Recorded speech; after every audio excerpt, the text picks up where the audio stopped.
How many of us here have heard the term digital slavery before coming into this room? How many of us have heard the term digital you? How many of us have actually clicked the terms of service on a website without reading it? So you already gave your data away to Facebook.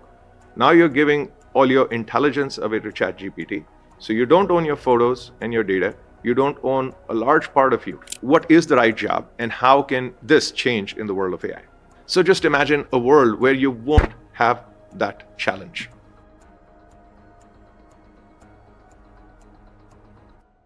Before I get started, I just want to take a sense of the room. How many of us here have heard the term digital slavery before coming into this room? I'm not saying this for effect. I'm saying this because I think understanding that is an important question for society at large is important. So we're going to talk about three topics, three problems: the digital you, the half-life, and the right job.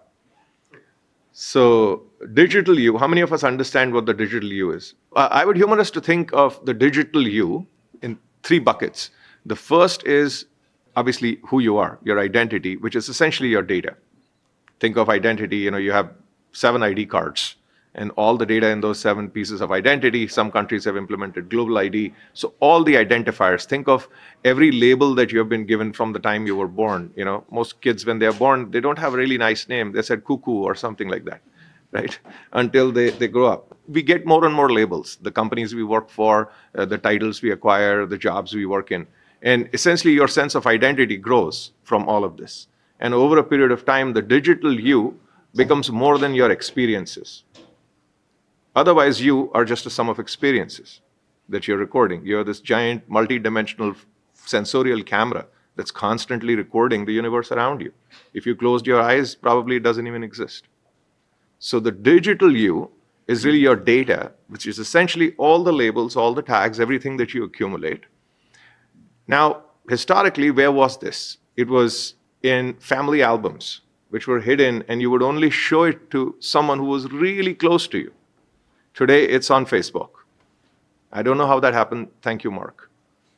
So now that we've put it out there, that means it's you. That's the digital you. It was kind of hidden. The Polaroid photos were the digital you. Just they weren't bits and bytes and zeros and ones. So now it's out there. Now, who owns your photos in Facebook? I'm not trying to call Facebook out, but I'm just using it as an illustrative example. How many of us have actually clicked the terms of service on a website without reading it? Anyone who's actually read that document on any website spent the time to read it? So imagine what would be the definition of getting in a bad job. Sign a contract, you don't get to read it. Would you ever do that? No. How come you do that every day on the internet? And you've been doing it for decades.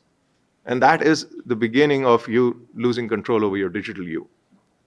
I'll park that and we'll come back to that if there's further questions on what the digital you is. But foundationally, it's your data. This data is being fed into an AI model. Now that model is also you. So if you take your data and give it to ChatGPT, you're giving a part of yourself. ChatGPT is owned by who? Okay, Microsoft, well, I'll buy that. But by and large, it was a not-for-profit that converted into a capped profit going towards a for-profit. I've never seen that in the history of mankind. Normally, you start with a for-profit and you say, I made a lot of money and I'm going to go down the non-profit path. It's rare in history that someone starts with a non-profit and says, oh, I can't find good enough talent in the Silicon Valley, so let me just turn it into a capped profit company. How many of us know what is a capped profit company? What is the cap? When you're a venture capital investor and you invest in a company, what's the return, the term for return? Anyone from Silicon Valley here? What's the term for returns? It's called 10x, 10-bagger. That's what you aim for. Multiples. You say, oh, if I invested $100, I should expect $1,000 back. That's a good return. How many of us would want that return? Yeah. Guess what is the capped profit limit on how much return can you expect from a capped profit company? Not go beyond certain. Yes. So 10x is the venture capital world. So what is the cap for a capped profit company? You can take a for-profit company and convert it to a capped profit. What is the cap? Regulatory cap. It's talking about policy. What should it be? Let's humor us. Humor us. What should it be? None, actually. None? Actually. Actually, none, but let's humor them. What should it be? 10x's for venture capitalists. What should it be? 5x. Okay, good. Any higher bids? No. So the actual limit is 100x, which is shocking and surprising. So that's the foundational question. And then the question is, who owns that? Let alone the moral and ethical dilemma. Who owns that? That model, that digital you, that AI model is not owned by you. It's owned by someone else. So you already gave your data away to Facebook. Now you're giving all your intelligence away to ChatGPT. So you don't own your photos and your data. You don't own a large part of you. And what's next? Virtual assets. Now, thankfully, someone invented blockchain, and that stays in a wallet, in your wallet, physically in your wallet. So thank God for that. I'm not a big proponent of blockchain because I think that's also unhealthy for the climate, but that's a different conversation. But at least from an ethical and sovereignty perspective, at least blockchain has done that. It has given you the sovereignty over your virtual assets. So those are the three pieces. The digital you is made up of your data, all your photos that you post online, of your conversations, anything you talk to an AI engine, the chat you do with engines online, that is your model, not somebody else's, that's you. And the virtual assets, thankfully, in your wallet. Of course, there's consequences to that. So that's the digital you. The second piece of it is the half-life problem. What is the half-life problem? So we have chemists in the room, they're talking about radioactivity and half-life and decay. And essentially, the half-life is your decay. And what does that mean? How many of us have had to fill the same form again? We had that conversation a little while ago, up there in the room. So if you have to fill the same information over and over and over, you're living maybe half your potential. If you have to give the same answers to 17 people, you're living half your potential. So we are only living half our lives. You could be so much more. That's the half-life problem. And the third thing is the right job problem. And don't raise your hand if you feel uncomfortable, but how many of us think they're in the right job? That's great. How many from the UN?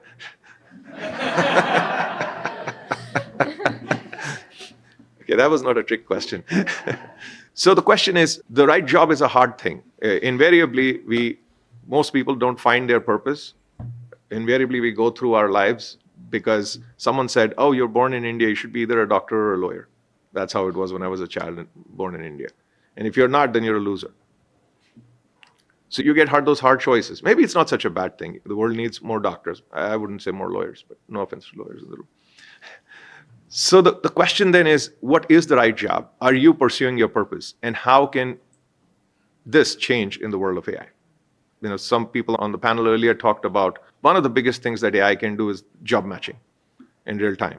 So picture a future world where you don't have to fill a form ever. You don't have to ever apply for a job per se because your data is already there. It's in your control. It's in your digital you. And an employer that needs to hire you just connects to that digital you. You authorize it. If they ask for any information on a simple form on your phone, you go yes, yes, yes, or no, and it's done. And guess, obviously, your local AI model, the digital you on your phone, you can converse with it all day because it's on your phone. It's not going anywhere. Nobody's taking it. It's your model. It's not owned by ChatGPT or any of those companies. Not trying to bash them up. Kind of am. But the idea is that your digital you that you converse with has all your information, but it's in your control. You own it. So the future I see in my head is all 8 billion people connected to one centralized AI engine. Now, this is going to sound very crazy and very scary. But I think unless we reach that cusp as humanity, it's going to be very hard for us to resolve all human conflict. Because AI really, the power that it has is to resolve all human conflict. How many of us have had conflict right in our homes? How many of us have conflict right in our jobs with our colleagues and coworkers? How many of us had conflict with someone at airport security? Anybody? So just imagine a world where you won't have that challenge. That's the need for digital governance. So what is WDG and what are we really trying to do? And why should someone care about it? It's about the world. We said all 8 billion people. Again, not everybody has the internet. there's still the question, I think we talked about briefly with some of the folks here about data, access to data, and inclusion as far as the internet or technology is concerned.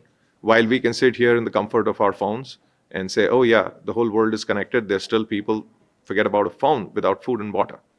And partly that's the sustainability development goals of the UN. So while we can talk about the digital you till the cows come home, when you go to a developing nation, if their electricity is not there, or if their hospitals are not working, all this conversation is meaningless. So the question is, what can we do? Digital is really the umbrella term, and what we can do with digital is one of the big concerns people have when they hear the word governance, and especially world digital governance, almost seems like you're saying, okay, stop everything. Don't innovate, go home. But it is exactly the opposite of that.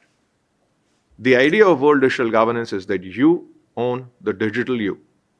And digital is data plus the AI model plus the virtual assets. You own it. Nobody else owns it. And then you control who gets access to it. So how will we actually do that? Because governance is a hard thing. How many of us here in the room are in the governance business? Okay, quite a few. And would you say on a scale of 0 to 10 how hard your job is? 9? 8? 10? There we have 10. So we have a 10 in the room, winner. So now the complexity of governance in an AI world, humor me with this for a second. How many countries have an AI policy? Any takers? Nobody really has a meaningful AI policy. How many countries have passed AI regulation? Some would argue. Numbers vary depending on what we mean by AI regulation. How many countries have a digital or a crypto regulation? A dozen. Imagine if we continued down the path of creating more regulation and policy, you would finally have 98 developing countries with 98 times 3. Let's make it a round number, 100. At least 300 pieces of regulation. Potentially more. And you could say, oh yeah, the EU is going to do one thing. Maybe. I don't know. So the peril for a business, now put your startup business hat on and say, oh, I am a business owner. I want to go global and do business in the world. So you're going to have to first hire an army of lawyers to go understand all this regulation across all these countries and understand how your business should operate, what you should or shouldn't do. Is that a viable business model? For lawyers, yes. It's a work program for attorneys. It is definitely a viable business model for lawyers. So picture a more simplified digital regime for regulation and governance. Picture in your mind that there's just one piece of regulation, really. And it's very, very simple. It's not too complicated. And why does it matter? It matters because how can you empower yourself truly if you don't understand regulation? How many of us have actually read a law? Okay. Yeah, any law in any country, right? There's laws in every country. We're supposed to just follow them. If we break the law, we are put behind bars, usually, right? But how many of us actually read it? Imagine a digital world where you don't have that complexity. It is very simple. What does that simple mean? It's not about policy. And my friend Michael here, who loves to talk about this topic, it's not about policy, it's about principles. When Martin Luther King talked about the freedom of people in America, and of course all over the world, it was a sovereignty question of the physical you, not the digital you. And it was about, he said, the words he chose was the laws of man and the laws of nature. And even if you hear in the industry, people like Elon Musk will talk about first principles. That's how they operate their business. So the opportunity for us here is to think of how regulation of the future would be based on principles, not policy. Because if the principles are something we can all agree on, it is much harder to get 8 billion people to agree on policy, but it's much easier to agree on principles. Essentially, if you ask everyone to follow principles which are natural, which seem obvious and commonsensical. And let's think about what some of those principles are. Of course, we want to ensure digital sovereignty for everyone. So what does that mean? It means that your right over your data is a fundamental human right. When we first started this World Digital Governance conversations, we didn't even have a website. We still don't have one. Probably in a week, we will have one. But we're releasing a white paper today. But to touch upon that, I first met with the CEO of the RAND Corporation. It's a policy think tank. You might have heard of that in the US. They also have a presence in Europe. And they said, Ed, love this idea. How are you going to get China? And I think your question sort of is alluding to that. And there are countries which will have the ultimate right. It is not for us to tell others how to live their lives, but it is for every individual. So if in a country a revolution happens because the citizens finally wake up to their digital sovereignty, it is for the citizens of that country, and we have no business to tell them otherwise, except just make people aware that that's a possibility. And it is not about creating a revolution in a country and causing mayhem, but it's really about just building awareness. So you own the digital you. You have the right to your data, and that's a fundamental human right. How many of us do believe in that principle here in the room, that it should be a fundamental human right to own your data? I would assume all hands. If anyone doesn't, then I'd be very curious as to what their thought is. Shared data. How many of us have had a concern that someone else took their photo? Someone else recorded them. Yeah? Someone else recorded you, someone else took your photo. And it was very uncomfortable when that happened. And you're like, I don't know how to stop this. Sometimes even in your own family, your spouse wants to post it. And you're like, no. And you're having a fight in your own house. Don't post it. And that happens, yes? So shared data is shared ownership. And there is a principle. And the principle is, and I'll go deeper in this principle for a second. Should someone walking up to you have the right to record you without your knowledge? It's a very important question. Because in America, across the 50 states, this law varies. One-party consent, multi-party consent, no consent. And it's an important question, and I will dig deeper into this in a second. So when we speak about our own digital data, how much of that data excludes a third party? And why I raise that issue, because we are looking at a digital asset. So maybe that's the future valuation for each individual. But there's probably about 4% or 5% of your data that's you in your bathroom or in your bedroom. 95% of your data is third-party data. So the reason I asked the question is because I've seen that legislation is coming. Well, some countries are pushing the issue of who owns that data. Some countries are saying the data belongs to us, but I agree on the individual side. Like in my case, if I came and took a picture of this event, do I need the consent from everybody?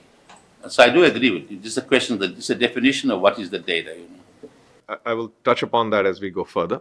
And obviously the question of national sovereignty. I think someone mentioned that the nations should own their data.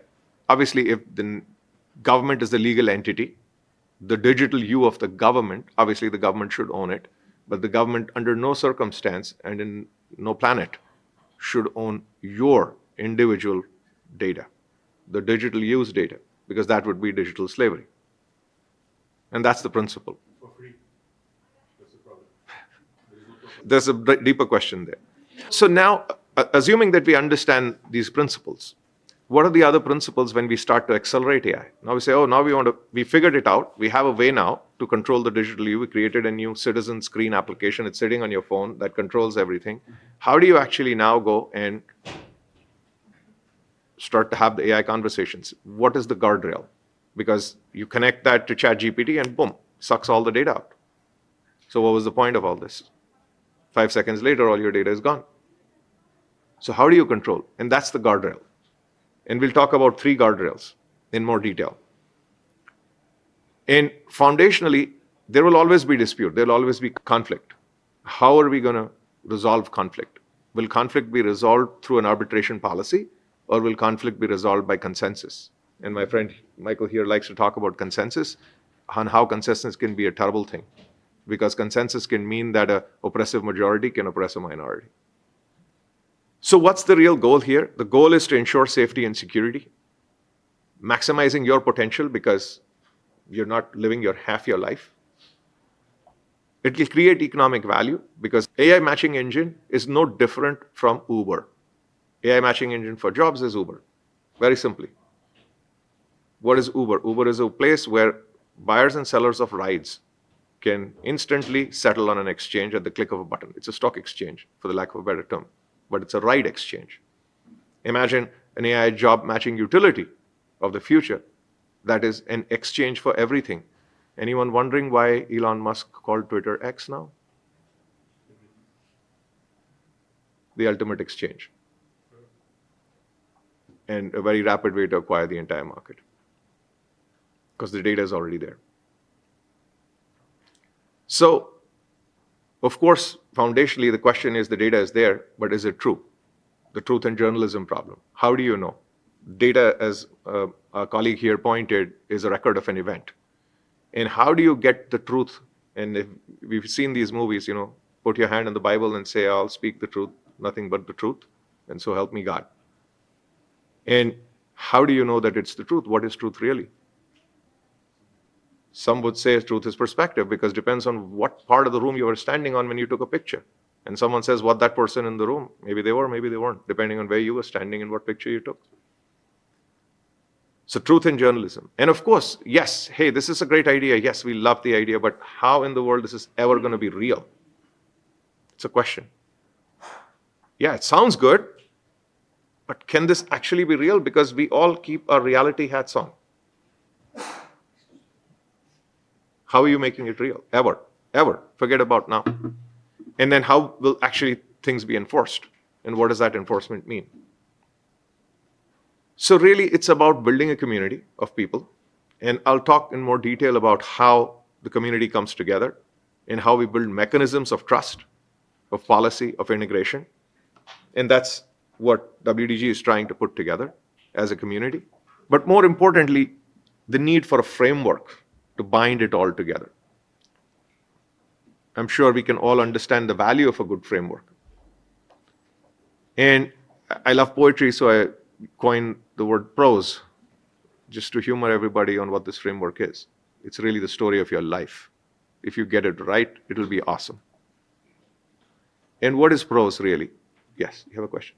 That 97% of participants that were millennials, Gen Z, Gen X, and for sure now Generation Alpha, don't care that their data is being consumed and utilized as long as they get some value for it. And the second question is that we know by now all data that has been developed, created by humanity, all of it, the entire corpus of data, has already been consumed by either ChatGPT, Gemini, Llama, or any of the other large language models. So taking those two data points, what's your thinking around how we push this framework back down? If you ask a 12-year-old, they think clickbait is just a thing that's very normal. If someone said bait and switch, we would never have thought of it as normal. I'm quite old. Right? And we say bait and switch, which is called clickbait on the internet, is normal. It's like, oh, that was clickbait. So when you're born in digital captivity, you will have digital apathy. You were born in the world of digital captivity, so you have not seen outside that room. You don't even realize that you're trapped in that room. So how would that child ever know the difference? So it's upon us to educate, or maybe not. And then how do you actually make that real? In a world where the data has already been taken. I mentioned I lost the race to Sam Altman. Obviously, I'm unhappy about it. I'm not entirely, but I think we will finally see a better world where this is possible. And I'll illustrate with two things. Number one, how many of us know that Ilya Stutzkever, the person who actually created the GPT model, who was a Google researcher, joined OpenAI, actually left, and know that Elon Musk also resigned from the board of the company. He actually tried to fire Sam Altman, and then we saw the news that Sam came back, and then Ilya eventually left. Why do you think he left? I have no idea. But I would humor everybody to think that he must have realized that that journey is not going to go to the next level over there. And How many of us have heard the term the scaling laws of AI? Scaling laws of AI. How many of us have heard the term AGI, artificial general intelligence? Some of us would think that we already have AGI. I don't think it's there yet. How many of us are sci-fi fans here? Watch Marvel movies. Jarvis, anybody? Okay. So Jarvis knows everything about Tony Stark, right? So there's no, oh, Jarvis, I won't tell you something about my life. Jarvis knows everything. So because Jarvis knows everything, they have a great relationship. And you could argue that Jarvis is Tony Stark's digital you. So the question is, in the world where someone's already taken the entire internet and fed it, how are you going to reclaim that back? What is even the possibility? I think two things. Number one, we will as humanity have to say that that model that was created should be made open and open sourced, like Llama has been. So it's available to everybody. Then there's a level playing field. End of story. Sorry, Sam. We're going to have to open source OpenAI, and that is non-negotiable for your digital independence. And once that is open, there's no debate. So that's the first guardrail. The second thing is, I think that model is just about okay. And here's why. We have fed the entire internet to it. How many of us know that the internet is about 90% false and garbage and duplicative information? Computers are garbage in, garbage out. So if you've created ChatGPT with garbage data, I'm sure you can create a better, whatever you want to call it, AI engine with good, clean data, which has come through your approval. So imagine a future world where your governments partner with you, give you that app, like your digital ID app from your country, in which you control your data. It has your digital you, it has your data, your virtual assets, and your AI model. And then you approve what data goes out. It goes into a local mirror within your country, and that synchronizes into a global mirror. And that's what companies like Google now are calling the AI data exchange of the future. So in the future, you'll have AI data exchanges being built. Except if they're done with commercial interests, it'll be no different from what you have with GPT today. But if they're done with these guardrails, you owning your digital you could have very high quality data. That model will not have 98% garbage, it'll have 98% real data. And the power of that model and accelerating AI and getting to AGI would be much faster. How are we ever going to do that? Of course, 600 pieces of policies have to be rationalized down to one based on the principles we talked about. 600 pieces of regulation have to be rationalized down to one based on the principles we talked about. Because if it's principle based, you don't need 600 pieces. There's nothing to argue. These are the principles. And standards and ethics we all know about, but I'll talk about, how many of us have heard the word ontology? Okay, data scientists in the room, I can tell. Ontology is slightly different from taxonomy. How many of us have heard the word taxonomy? Taxonomy, just think of it like a tree of information, just a tree, things subset within subsets. When you get more fancy with that and you try to link different pieces of the tree together and try to build relationship, this does this or belongs to this, you're creating an ontology. A more complex, some people call it the graph. Yes, please. So is there a danger when you're talking about digital sovereignty of kind of conflating these other really important values that aren't necessarily able to be digitized? So great point. And I'll sort of expand on that comment a bit just to round it out. And the question is, should we be afraid of AI? That's a question. I think two things. AI needs all 5 sensorial data from all your senses. AI today we don't even have a mechanism to meaningfully codify taste and touch. So until we have meaningfully codified that data at scale, and AI engines have learned what those models are or how to process that data, you can't truly have a human experience. That's the divide between the digital and the human. And you would argue that still there is the DNA conversation. But in essence, if you had 98% data, yes, you will have a better model, undeniably. How far would it push the boundaries of becoming human-like? I don't think it will be completely human-like, because touch and taste are to sensorial pieces of data at scale. They have never been captured. So blockchain is a great concept, the idea of a distributed ledger, but I have a little bit of a concern around encryption and decryption, the amount of energy that is spent in decrypting every time. It's like a competition, and it does not necessarily sound like the most green piece of technology. And the fact that people think that, oh, the only way to accelerate AI is by building $500 billion projects with lots and lots of AI, I think intuitively something sounds wrong about it, right? Yeah. Some governments might argue that they could use those funds for more urgent needs and uses. So for people to understand and develop an understanding for technology and creating their own persona and editing it, etc., that would be digital literacy in this context. I think that's a great perspective. The question is, what does the digital literacy of the future look like? And you would see that in a lot of places in countries, developing nations, already people who have access to the internet are using tools like ChatGPT. So, and they're figuring out what they probably haven't figured out is the most meaningful uses of that and how to use it. If we look at AI as a tool to provide us answers, that's great. Because then we still have a job, which is to ask the right questions. But if you look at AI as a tool to ask all the right questions, then maybe we are not so relevant anymore. Yes. Yeah, I can't disagree with pretty much most of the things you've said. However, I get the feeling that while this is a noble pursuit, the fact of the matter is that AI does require a lot of resources and a lot of data, which is now concentrated, as we know, in the hands of big tech. And it seems to me that if we go down this WDG route, we're kind of settling for a guardrailed, safe AI, but that does not allow it to use its sort of ultimate power.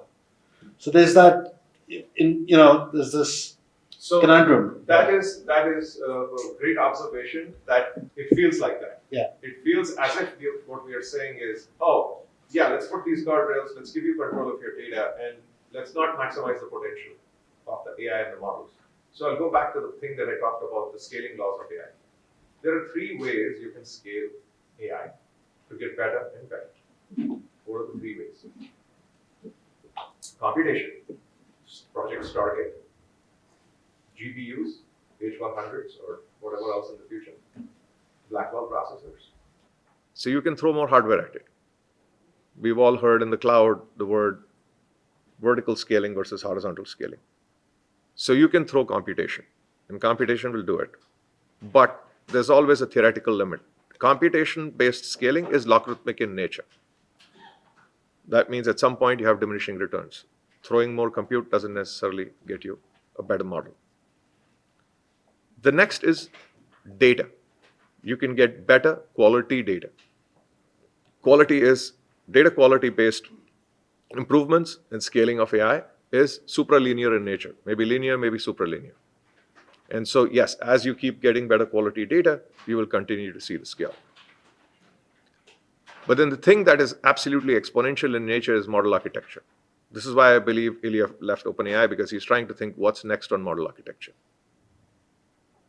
Because you get the model architecture incredibly better. Imagine the world before LLMs. I don't even have to make this argument. It was model architecture, transformer models. We had never heard the word transformer model LLM. Now it has become more popular than the cloud. I don't want to take the name of politician, otherwise I'd be biasing people. But it has become very popular. And so if you think of model architecture as the means to push AI further, imagine a better model architecture in the WDG world, along with you owning your digital sovereignty and a higher quality, therefore consequently a higher quality data set, and therefore some would argue then if I own my data, you pay me for my data, not the other way around. The reality is that I'm from South Africa, and I live on the African continent, and we are 54 countries, and we constitute 1.4 billion people.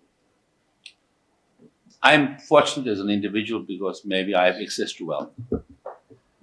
But 99% of people in my continent need to make their data available to get credit, for example. And when we ask the question of non-personalized data in the world, If you go back to Alan Turing and we go back to the 40s for molecular research, things that I've been involved with. Today, AI and the computational power has solved many issues for us, right? We can figure out prostate cancer, cervical cancer, things that we now could do with much more computing power. And that's fine because this is the non-personalized data of the world, right? One can argue about where that belongs to. But when it comes to personalized data, which is the individuals, what gave rise suddenly for people to claim the data? I don't think it was imposed upon us. People voluntarily decided to put themselves on Facebook, right? Out of ego. Before that, it was in your family album. Mark Zuckerberg didn't call you and said, hey, it's a threat, put it on, right? You put the best picture you had, and the rest of your food you ate. So there was this need that we were fulfilling. I'm not disagreeing with you. And I agree. Yeah, the Gen Z is not interested in this thing. But when it comes to credit, I mean, this is a forum for developing countries. Majority of the people I've met in my life are poor, economically poor. 1% are really wealthy. I'm very fortunate to be maybe one of the 1%, maybe. But I've been a social activist all my life, And maybe I was just born into it. But why do people give up the information for credit? And look at the credit scoring models. So I do agree that when you have sovereignty over a person's data, bear that in mind that in the developing countries, these people will still remain poor. I can show you for South India, Southeast Asia, China, some 800 million people are still poor in China, South America, so 6 billion people in the South. I'm 55 today. When I'm 85, they will still remain poor, if not extremely poor. Wealth is defined by a person who never needs to borrow money. How many of us in this room can say that? For the rest of your lives, you will have to borrow money. And some of us are very, very fortunate that all our lives we've never borrowed money. We're fortunate. But how many people are that? So I just think be conscious, and I do agree with you that the model I'm looking for, and I agree, is that we need to have a defined identity of saying this individual that has credit, because bureaus trade the data all the time. Facebook is looking for you, not because they're likely going to sell you something through a marketing agency. So that's the kind of guidance I think for me. I agree with what you're doing, but bear in mind that most people bought a credit card ticket to get here. In those companies. So I just want us to help those people. Thank you. How many people can build massive, I call it the AI industrial complex.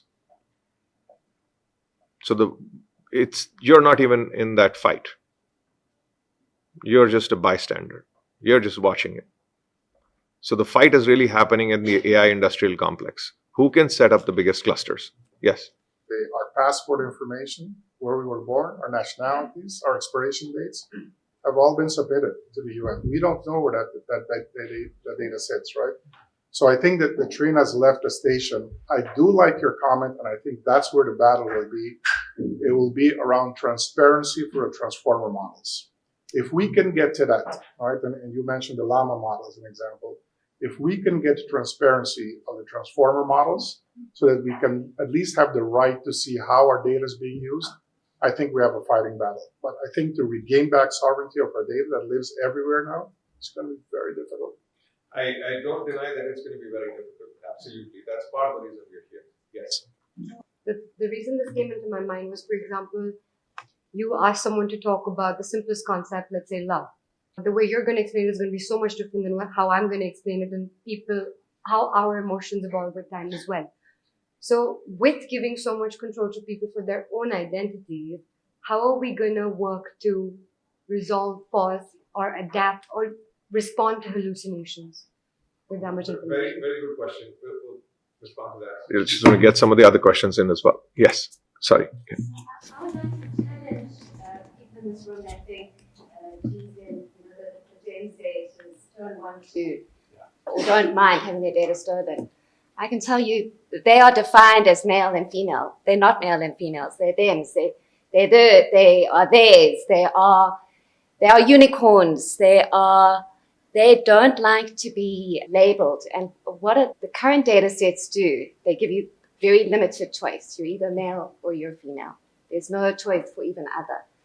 And if you had to provide a platform where they could actually define who they really are and who they really want to be, I think you will open up this platform where people don't want to subscribe to the norms of what society says they are, but actually be the person that they want to be, have the digital footprint that they want to be. And I'm hoping in my lifetime that my children, when they go to university, are given the opportunity to be part of a global network. And this is where I'm going back to your 3 points. Who do you want to be? If you could start this program up at universities, get university students to sign up, become part of a global network of university students where you offer them the opportunity to say, who do you want to be? What job do you want to have? And you've created this whole nebulous and opened their world up. I can tell you now, they would say, yes, sign me up. I will tell you now, it was supposed to be held off for a week, that we're going to be running a program like that at the University of West Indies. Yes. I think data is something, or the data is something that we're limiting ourselves to, because data is everywhere and it's happening every day. You know, you're here now. You're here. Look at your Google timeline. The data from 10 years ago that Facebook had from me today is pretty irrelevant. You know, because of the life I've lived, the footsteps I've walked, and the person I've become. And as we become more entrenched with technology and smartwatches, and then there's more and more and more and more data.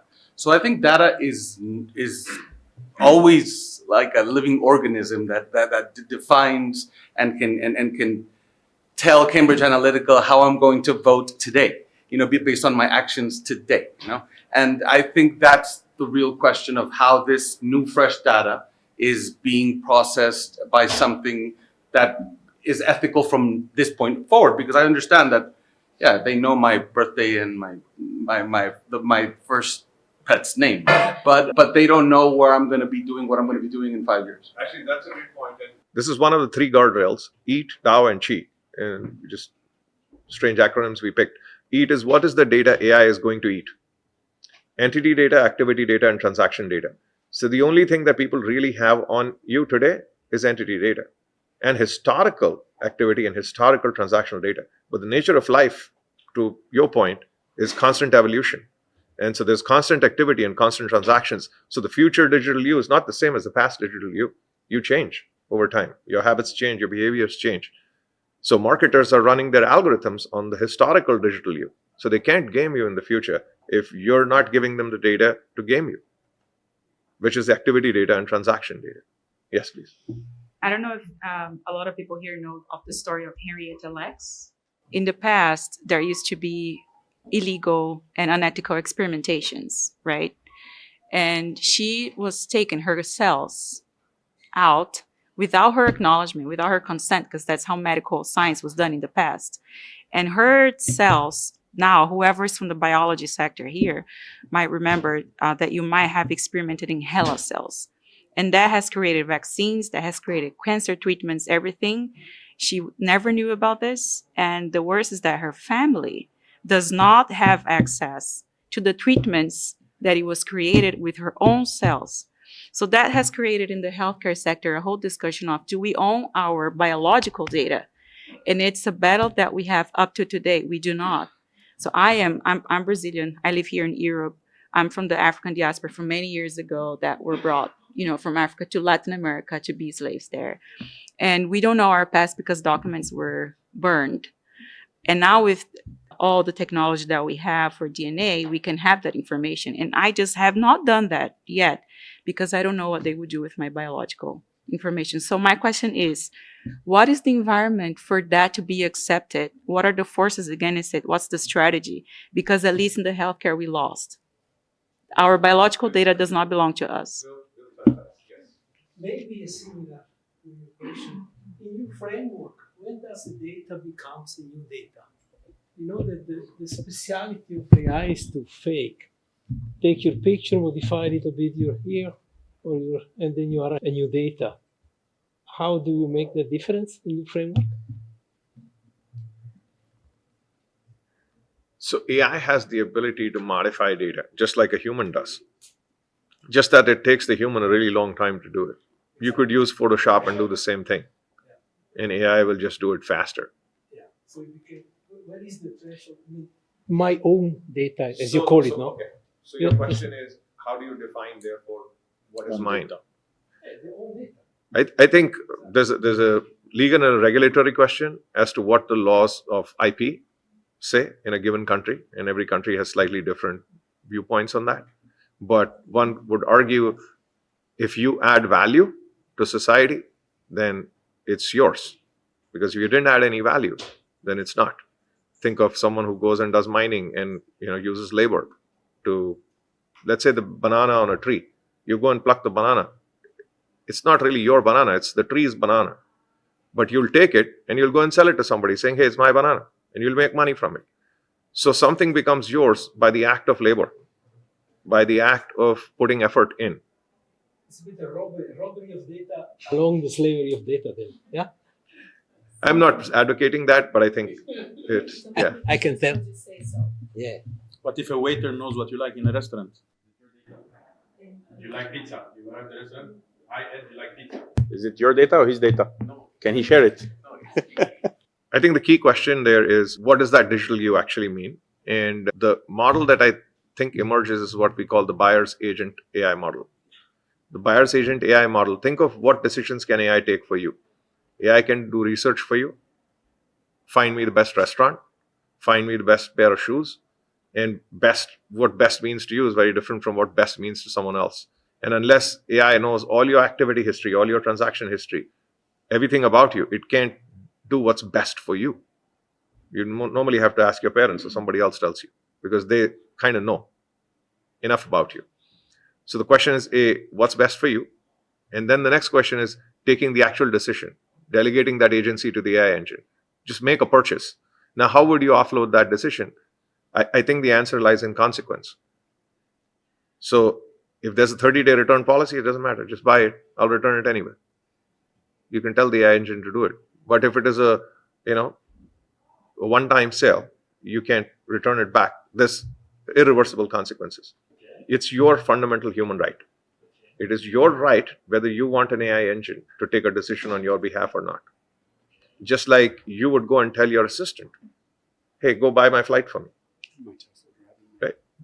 So you delegate to an agent, even in the physical world today. And the only question is, in the digital world, is that a trusted agent? Generally, you trust somebody when you delegate to them. The question is, what is that trusted relationship between you and the model? But then it might be more about digital literacy, because, for instance, people have, for instance, Olama, so it's they can develop, and some people have developed Carl Jung model, all those kind of models. And you can discuss with them. You have control because it's locally installed on your machine. And again, it's a matter of agency between you and the machine. It's not, you don't need to have a digital version of you, actually. I would be a bit afraid by that because it's a bit. I mean, yes, you should be afraid of that, right? Because if you think of a digital you, the question then becomes, if the digital you becomes self-aware, then who's you? Right? So that's a foundational challenge, yes. But that's a simple question for us to understand. And I think the use case of all of us in this room here that provide possibly some of the most sensitive data about ourselves, which includes date of birth, our passport number, expiration date. There cannot be more sensitive data than we've submitted to be part of the summit, right? What do you think should we do or do differently within your framework to protect our data? I think the call to action really is for citizens. So there's a three-body governing model, which essentially there's a white paper on this that we're going to release today.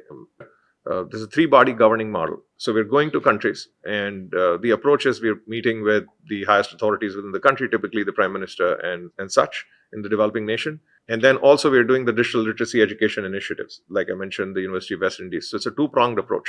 So on the one side, we're trying to educate everybody, because there's a lot of conversations even here. Everybody sort of has an idea, but don't exactly have all the dots connected. So part of it is just educating people, creating the literacy and bringing knowledge to everybody. On the other side, working with the government itself with a three-body model. And the three-body model is, how do you actually build this in place? And number one is the governing body, which is essentially a national data custodian. Someone is appointed in the country whose role is to define what the entity, activity, and transaction data for that country looks like. Obviously, it should be harmonized, otherwise, every country would have their own model. So you have one harmonized model in which data is put in. National data custodian or the governing body defines what those rules are based on a set of principles which are harmonized.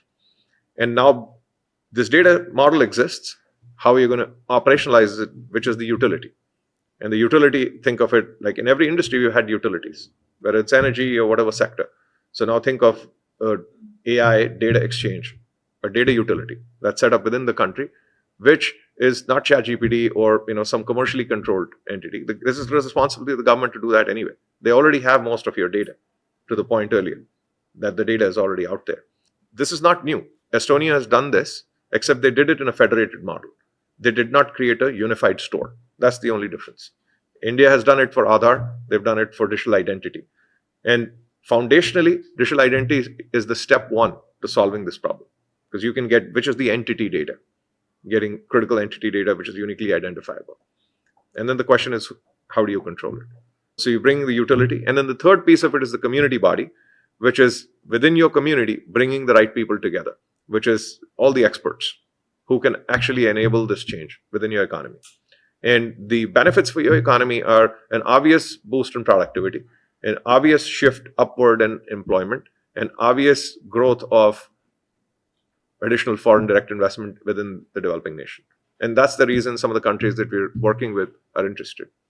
Because for them, energy and GPU clusters is not the way to go, because they're already very energy hungry, as in they don't have the level of energy sustenance that they need for normal operation. That's why several of these developing nations don't have manufacturing anymore. They're trying to pivot more to the service sector. So thank you again. Thank you all.